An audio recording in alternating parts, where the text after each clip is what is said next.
Hello' everyone anything with এভিৰ আৰু এটি নতুন ভিডিঅ'লৈ আপোনালোক সকলোকে আন্তৰিকভাৱে স্বাগতম জনাইছোঁ। আজিৰ ভিডিঅ'টোত মই আপোনালোকৰ সৈতে শ্বেয়াৰ কৰিম মোৰ এটি নতুন এক্সপেৰিয়েঞ্চ। গুৱাহাটী আৰ্টিষ্ট গিল্ড চানমাৰীত হিউ ক্ৰিয়েটিভ বণ্ডিঙৰ সৌজন্যত ২৭ এপ্ৰিলৰ পৰা ৩০ এপ্ৰিললৈ তিনিদিনীয়াকৈ অনুষ্ঠিত হৈছিল ৰাষ্ট্ৰীয় পৰ্যায়ৰ এটা কলা প্ৰদৰ্শনী ইউক'চিয়া 1.0। ভাল লগা কথাটো হ'ল ইউক'চিয়া 1.0 প্ৰদৰ্শনীটোত মোৰ এটি চিত্ৰকৰ্ম মম ইজ হোম মাতৃয়েই ঘৰ ছবিখন প্ৰদৰ্শনৰ বাবে মনোনীত হৈছিল।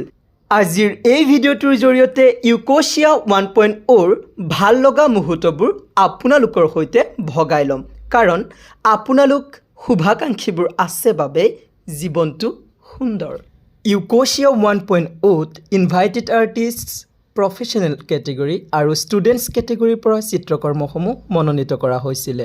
আমন্ত্ৰিত চিত্ৰশিল্পীসকলৰ মাজত অতুল চন্দ্ৰ বৰুৱা ছাৰ, আমিনুল হক ছাৰ প্ৰমুখ্যে বহুকেইগৰাকী স্বনামধন্য শিল্পীয়ে এই প্ৰদৰ্শনীটোত অংশগ্ৰহণ কৰে।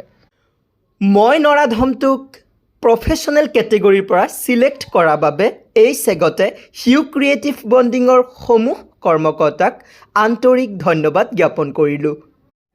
তো বুলক ৰাইজ ইউক'চিয়া 1.0 ফুৰি আহোঁ। উদ্বোধনীৰ দিনাখনৰ পৰাই আৰম্ভ কৰোঁ নহয়নে? উদ্বোধনীৰ দিনাখন Hugh creative বণ্ডিঙৰ chairperson Silpika Sharma মেমে অনুষ্ঠানৰ পাতনি মেলে। উদ্বোধনীৰ দিনাখন কোন উপস্থিত আছিল জানেনে ৰাইজ? আপোনাৰ মোৰ সকলোৰে প্ৰিয় অভিনেতা কপিল বৰা ছাৰ আৰু শিশুৰোগ বিশেষজ্ঞা ডাক্তৰ শান্তনা বৰদলৈ মেম। আৰু ইতিমধ্যে আৰম্ভ হৈ গ'ল সম্বৰ্ধনা অনুষ্ঠান। সম্বৰ্ধনা অনুষ্ঠানৰ শেষত নিমন্ত্ৰিত অতিথিসকলক দুআষাৰ ক'বলৈ অনুৰোধ জনোৱা হ'ল। নিজৰ মনৰ কথাই কৈছোঁ আপোনালোক সকলোকে, ঘৰুৱাভাৱেই কৈছোঁ। কপিল বৰা ছাৰ আৰু শান্তনা বৰদলৈ মেমৰ ভাষণৰ অন্তত এইবাৰ পাল পৰিল ইউক'চিয়া 1.0ত নিজৰ চিত্ৰকৰ্ম প্ৰদৰ্শন কৰিবলৈ মনোনীত হোৱা শিল্পীসকলৰ সম্বৰ্ধনা অনুষ্ঠান। আটাইতকৈ ভাল লগা কথাটো হ'ল শিল্পীসকলৰ সম্বৰ্ধনা অনুষ্ঠানৰ প্ৰথমজন শিল্পী হিচাপে মোৰ পাল পৰিল। অ' মাই গড! সম্বৰ্ধনা জনাব আমাৰ বিশিষ্ট অতিথি ডক্টৰ। বঁটা গ্ৰহণ কৰিবলৈ হওক বা পাৰফৰ্ম কৰিবলৈ হওক, ষ্টেজলৈ উঠি যাওঁতে মঞ্চখনক সেৱা এভাগ জনোৱাটো মোৰ সৰুকলীয়া অভ্যাস। মনটোত কিবা এটা প্ৰশান্তি পাওঁ। এই সেৱা সন্মানৰ সেৱা, এই সেৱা অদৃশ্যজনক ধন্যবাদ জনোৱাৰ সেৱা।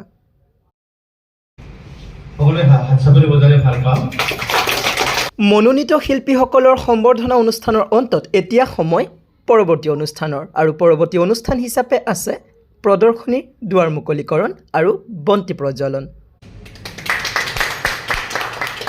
ৰাইজে বন্তি প্ৰজ্বলন চাই থাকক, আৰু আমি এই চেগতে প্ৰদৰ্শনীতনো কি কি চিত্ৰকৰ্ম প্ৰদৰ্শিত হৈছে তাকে এপাক চাই আহোঁ। আৰু পোনপ্ৰথমে মোৰ চিত্ৰকৰ্মটিৰ পৰা আৰম্ভ কৰিছোঁ। এয়া হ'ল মোৰ চিত্ৰকৰ্ম মম ইজ হোম, অৰ্থাৎ মাতৃয়েই ঘৰ। প্ৰদৰ্শনী চাই থকাৰ মাজতে আপোনালোক সকলোকে সৰু অনুৰোধ এটি কৰিব বিচাৰিছোঁ। যদিহে আপোনালোকে বিচাৰে মোৰ জীৱনত ঘটি থকা এনেকুৱা ধৰণৰ সৰু ডাঙৰ বিভিন্ন ঘটনাবোৰক ভিডিঅ' আকাৰে আপোনালোকৰ মাজলৈ ৰেগুলাৰলি আনিব লাগে, তেন্তে মোক এটি কমেণ্ট কৰি জনাবলৈ একদম নাপাহৰিব। अगर आपको लगता है कि ऐसे वीडियो मुझे रेगुलर बेसिस पे लाना चाहिए तो एक कमेंट करके मुझे बताइएगा, और ये भी बताना मत भूलिएगा कि कौन सी भाषा में आप मुझे सुनना पसंद करेंगे। For your better information, I'm going to clear that I'm very much comfortable in English, Assamese, Hindi and Bengali. তো কোন ভাষায় আপনাদের সাথে কথা বললে আপনাদের ভালো লাগবে কমেন্ট করে জানাতে একদমই ভুলবেন না। এইখিনিতে আপোনালোকক আৰু এটা ভাল খবৰ দিওঁ।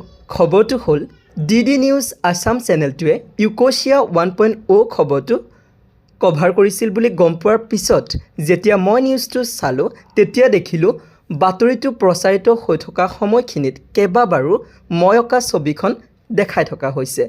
বণ্ডিঙে আয়োজন কৰিছিল এই বিশেষ প্ৰদৰ্শনীখনৰ। এনেকুৱা মুহূৰ্তত মনটো সাংঘাতিক ভাল লাগে নহয়নে? ভাল লগা মুহূৰ্তবোৰ যে বৰ আপুৰুগীয়া, সেয়ে ভাল লগা সময়বোৰক ভালদৰে উপভোগ কৰিব লাগে। শ্বেয়াৰ কৰিলে হেনো হেপিনেছবোৰ বাঢ়িহে যায়। সেয়ে আপোনালোকৰ সৈতে মোৰ সৰু ডাঙৰ সুখবোৰক ভগাই লৈছোঁ। কেনে পাইছে জনাবচোন। গঠনমূলক দিহা পৰামৰ্শ আগবঢ়ালে নথৈ আনন্দিত হ'ম। আকৌ কোনোবা এটি সুন্দৰ দিনত কোনোবা এটি সুন্দৰ ভিডিঅ'ত আপোনালোকক পুনৰ লগ পোৱাৰ প্ৰতিশ্ৰুতি দি আজিৰ ভিডিঅ'টো ইমানতে সামৰণি মাৰিছোঁ। ধন্যবাদ।